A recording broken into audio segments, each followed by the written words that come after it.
Welcome back. All right, early night tonight for me in terms of a review, and as you can see, I did have a board strictly just for the Carolina Rangers game, but I don't do reviews of just the single games now during the regular season. But I felt like since it was the only game, why not use the bumper stickers I've turned into magnets and have a little bit of fun with it. So we're going to start off with Carolina and the Rangers. Kochetkov versus Shesterkin, and 17 seconds in, the Rangers get the lead. VC tips one in on the rush. Ruedel and Edstrom with the assists. The Rangers 12-2 this season when they score first, so it was all going to bode well for them at that point. The Canes look to respond. Kreider has a 2-on-1 chance that saved. Berard has a wraparound that saved as well. And again, great start for New York. Shots are 4-2 for the Rangers at 3 minutes. The Canes then press at 4 minutes. They get more pressure at the 6.5-minute mark, but the Rangers are doing a good job of blocking the path to the net. Aho has a 2-on-1 chance that saved. We get chance for Igor. The Canes were a post away from tying this game at 1. We get a power play for the Rangers. There's an early, clear, pretty aggressive penalty kill by Carolina. Lafreniere is a net feed that's picked off. The power play's killed off. 1 shot on net for the Rangers there. Shots are 7-6 Carolina with 2.5 minutes left. With 27.3 seconds left, the Canes get a power play. There's an early clear, and after the first period, it's 1-0 Rangers, and shots get taken away when they do the adjustment, so it was a very defensive period of hockey. Second period, the Rangers prevent a setup as that power play, of course, for the Canes rolls over. After the kill, Fox has a rush chance that's held. The Canes then press at 3.5 minutes. The shots are 3-1 Carolina at 4.5 minutes. Canes are playing their game. So this means that for the Rangers, you got to fight through 5 guys. And it is very difficult once the Canes start playing that style of hockey where they're getting the shots and you're not. It's very difficult to break through that. Delay game call gives the Canes a power play. There's an early cycle. Jarvis fires one wide. There's a shorthanded Kreider chance. That's denied. Things are pushed in a hold by Igor. And then at 9:14, after the power play ends, Carrier buries a rebound. Slavin had hit the post, so Slavin gets the first assist. Stahl the second. It's a 1-1 tie. Shots are 11-2 for Carolina with 9.5 minutes left. So it was a rough second period for the Rangers at that point. The Canes go back to the power play, and it's 4 minutes. There's a crossbar for Kotkaniemi. There's back-to-back clears late in the power play, but with 3 seconds left in said power play at 14:32, Roslovic buries one. Orlov and Kochetkov with the assists, and that is buried on a rush. And then there's a crossbar for Stahl from the slot, so things could have got even worse for the Rangers pretty quickly after that. A net feed to Schneider. There's a near miss there. Then there's a post for Roslovic on a rush. The Canes press with 3 minutes left. Fans are getting frustrated, both with the fact that the Canes have the puck all the time and the fact that the Rangers are watching the Canes with the puck all the time. At least that's how I took it. Things are pushed in a hold by Kochetkov. Zibanejad's then denied on a turnover with 20.5 seconds left. The Rangers get a power play. There's a net feed to Trocheck. Near miss. So it's 2-1 Carolina after 2. That power play rolls over into the third. The Rangers set up. They cycle. There's back-to-back clears that end it. No shots on net for the Rangers during that power play. Chatfield then has a chance that saved. The shots are 3-1 Carolina at 3 minutes. Panarin's denied. The Canes rush. The Rangers draw another power play. Riley Smith's robbed on a one-timer. Kochetkov holds there. The Canes block. They clear. Hedel fires one wide. Puck's cleared out. Power play's killed off. Just the one shot for the Rangers on said power play. Martinuk has a rush chance that deflects wide. Natchez has a breakaway that's saved, but the Canes end up drawing a power play there. Gostis Bears denied. Igor holds on there. The Canes cycle. Power play's killed off. 1 shot on net. Shots are 7-4 for Carolina halfway through the period. Cooley throwing some big hits. The one player on the Rangers that I think nobody complains about. I think Hedel and Cooley might be the two.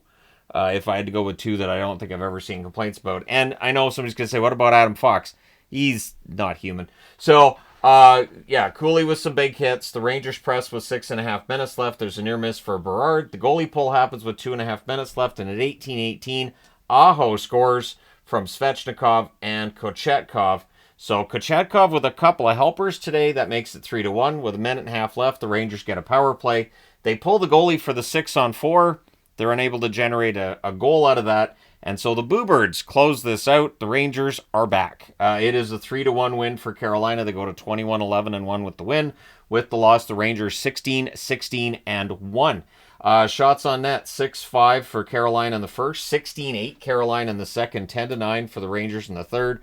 Final shots 31-23 Carolina. Power plays Carolina 1 for 5. The Rangers 0 for 4. Both teams had 35 hits. It was a pretty physical game. Kochetkov saves 22 out of 23. Shesterkin 28 saves on 30 shots.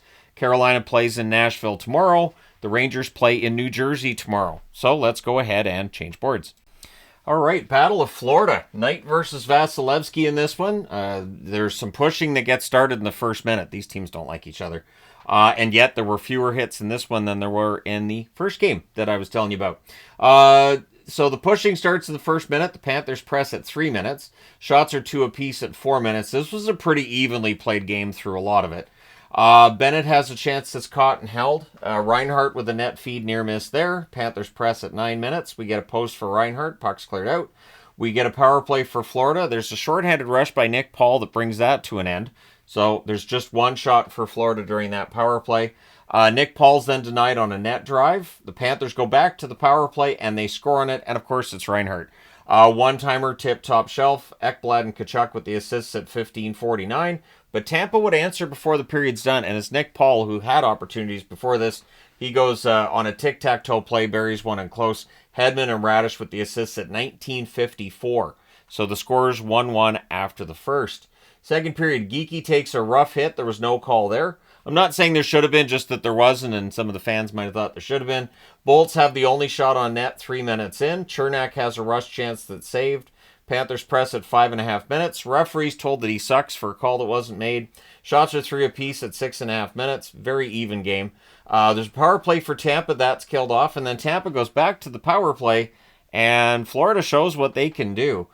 Greer goes short side for his first shorthanded goal from Nosek at 10:28.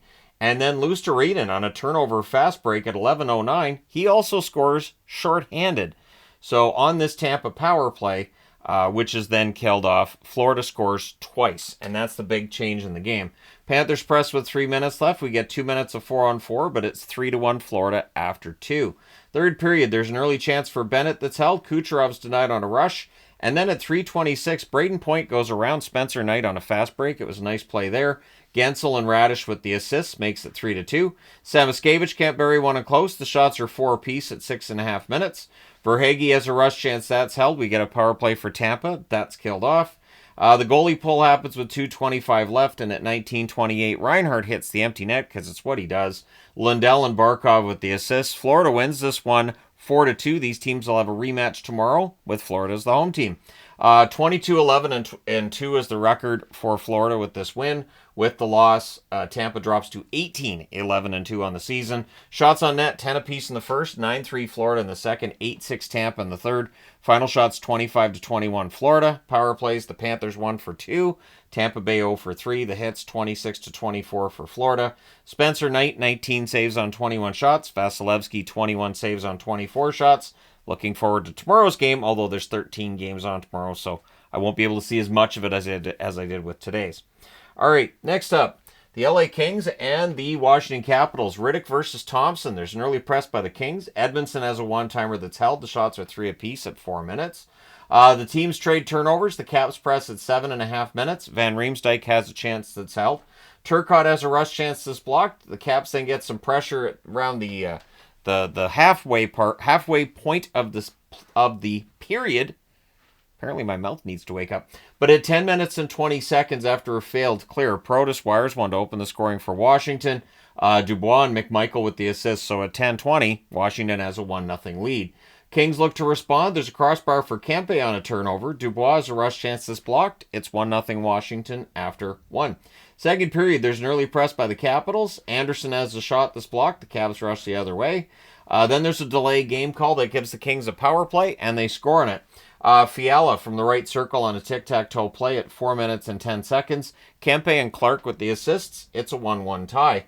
Shots are 2-1 for LA, 6.5 minutes in. The Kings press at 9 minutes, but they're kept to the outside. LA's controlling. The Caps still, they're doing a good job of blocking out the net. Caps press with 8.5 minutes left. We get a power play for Washington, and they score on it. Takes a Caps bounce off of a referee, or a linesman, and it ends up going over to Vrana, who buries it. Dubois with the assist at 14:18, so that makes it 2-1 Washington. The Caps press with 3 minutes left. The Kings press in the final minute, It stays 2-1 for the Capitals after 2. Third period, Dubois has a screenshot that's held. Fiala has a breakaway chance that's saved. The Caps press at 3 minutes. McMichael has a net feed that's picked off. There's a post for Miroshnichenko on a net drive. Shots are 2-0 for the Caps at 6 minutes. Laferriere has a 3-on-2 chance that's saved. Kings press at 9 minutes. The shots start to come for the Kings now. Shots are 6-4 in their favor with 9 minutes left. Kings press with 5.5 minutes left. A Byfield net feed gets blocked. It gets cleared out. Goalie pull happens with 2:01 left, and at 19:06, Protas hits the empty net. That's his second goal of the game, and that makes your final score 3-1 for the Capitals. They go to 23-8-2 with the win. With the loss, LA 19-10-5 on the season. Shots on net, 8-7 Washington in the first, 9-7 LA in the second, 10-6 LA in the third. Final shots, 26-21 for the Kings. Both teams went 1-for-1 on the power play. The hits, 21-16 Washington. Riddick saves 18 out of 20. Thompson saves 25 out of 26. So a little bit of a fun game, slow at points, but yeah, this was Capitals and LA. That's what you're going to get. You're not going to get a lot of scoring opportunities. It's going to be a tight defensive game. All right, last one on this board is Anaheim in Utah. So it's Dostal versus Stauber. There's an early press by Utah, and at 1:26, Keller buries a loose puck at the net. Valimaki and Hayden with the assists. Lacombe then has a rush chance that's blocked out. And at 4:56 on a 2-on-1 rush, Fabry scores. The assist to McTavish there ties the game at 1.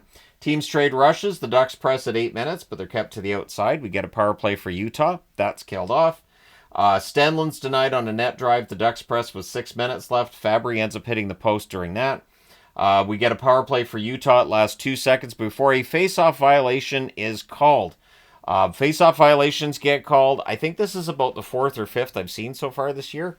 It does feel like they're being called a little bit more than in previous seasons, and it's just simple. You can't put your hand on the puck in the face-off circle on the face-off. So at 16:09, Hayden scores 4-on-4. He goes 5-hole from the doorstep during the 4-on-4. Mata and Keller with the assists, and that gives a 2-1 lead to Utah. Utah presses to close out the period, so they're up 2-1. They got some momentum. They had to feel pretty good. Second period, the early jumps for Anaheim, but Utah gets a power play, and they score on it. At 2:39, it's Cooley from Keller and Sergachev, so Utah presses for another. Ducks get some pressure at 4 minutes, but at 5:57, Keller makes it 4-1. Sergachev and Schmaltz with the assists, and now with that momentum, Utah tries to keep that up, looking for a 5-1 lead. Ducks get pinned. They were a step behind in this game to that point. Then we get a power play for Anaheim. That's killed off. But at 10:49, not long after that ends, Lundestrom goes 5-hole from the right circle. Harkins and Zellweger with the assist there. So that makes it 4-2. Then there's a near miss for Stenlund from the inner slot as Utah's looking to answer. With 3:36 left, Anaheim gets a power play. That's killed off. It stays 4-2 after 2 periods of play in favor of Utah.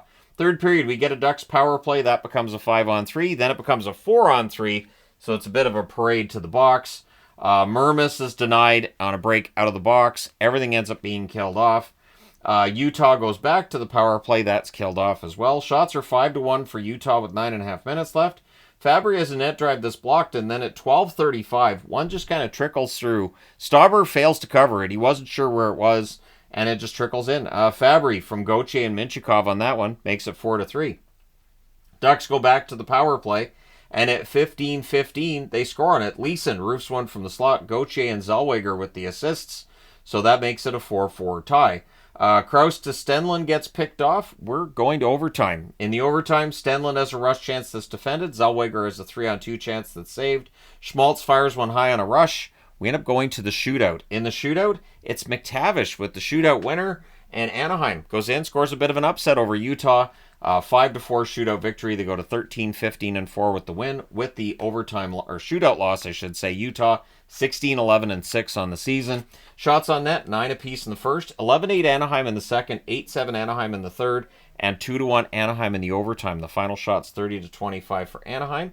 Power plays, the Ducks 1 for 6, Utah 1 for 5.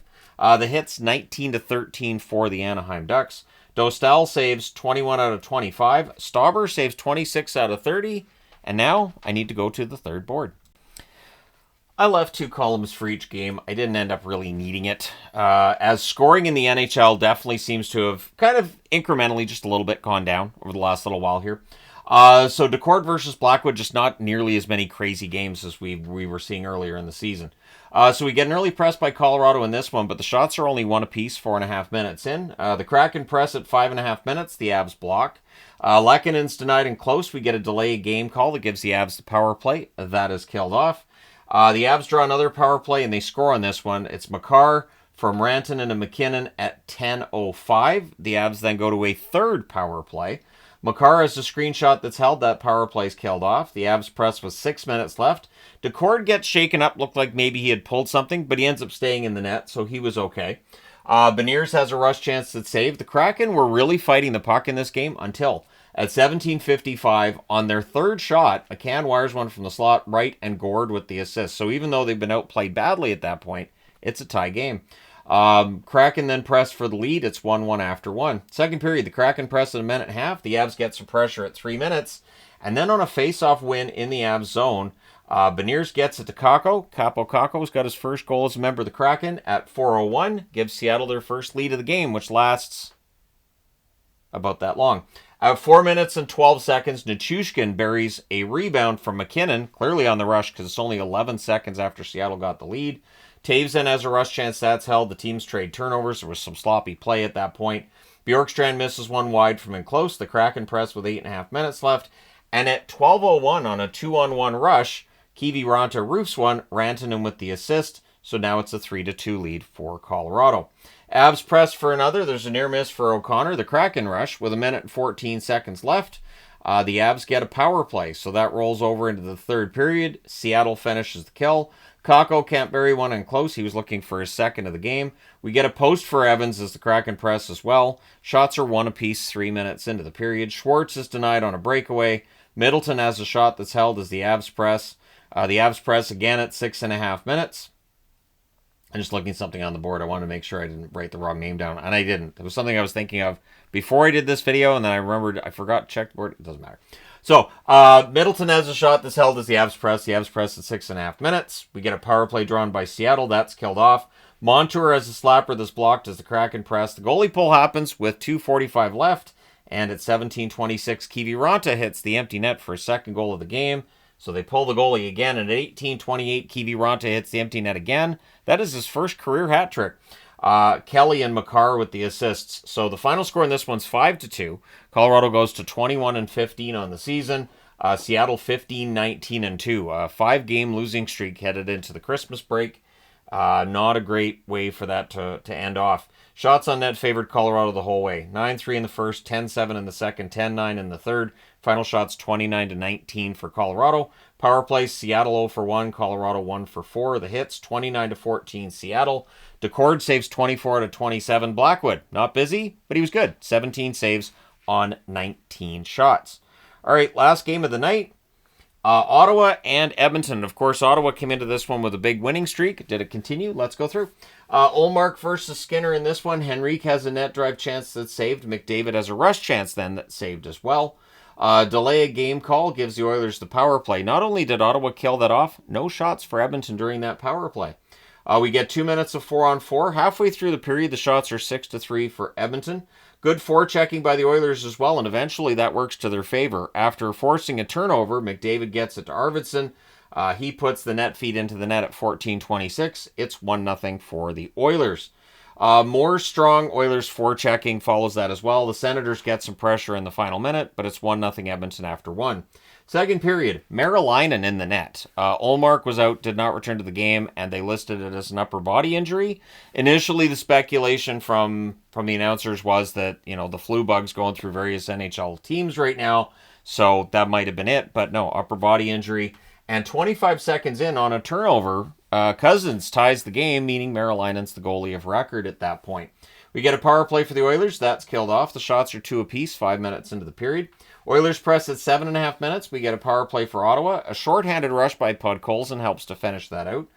We get an offensive zone penalty by Tkachuk. The Oilers, of course, to the power play there, and they score on it.